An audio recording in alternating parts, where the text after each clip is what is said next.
Question 19b. The grid shows the graph of y equals x plus 2. On the grid, identify the region represented by y is less than or equal to x plus 2, and y is greater than 3 minus x, and x is less than or equal to 3. Label the region R. We're already given the first line that's going to help us, and this is that y equals x plus 2. So we know, because of this inequality, that what we're looking for is anything below this line. To help us with the next inequality, we want anything which is going to be above, because the greater than symbol is above 3 minus x. So we should plot a graph of 3 minus x.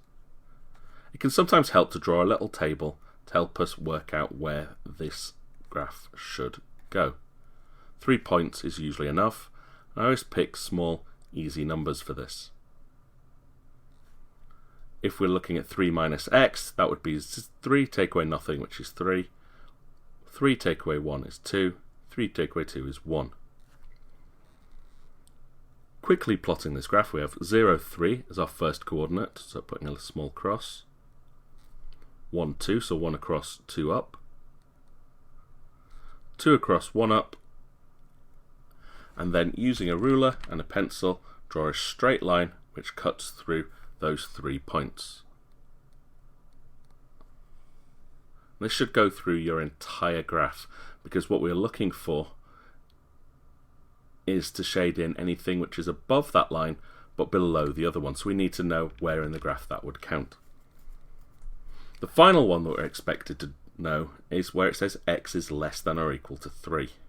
Now we don't really need a table for this because it's just anywhere on the graph where x would equal 3. So that would be a vertical line going through x equals 3.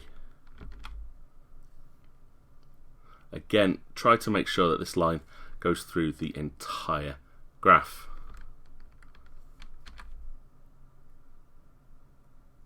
So what we've got here is the 3 lines that we need.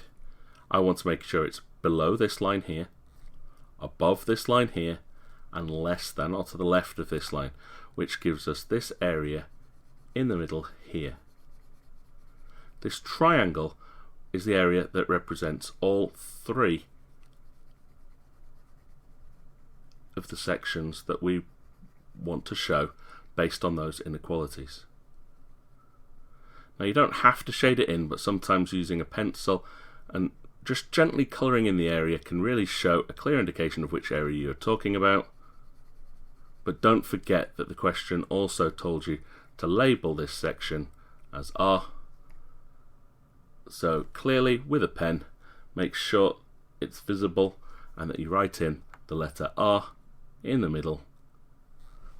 And that should give you 3 marks, assuming you've been accurate.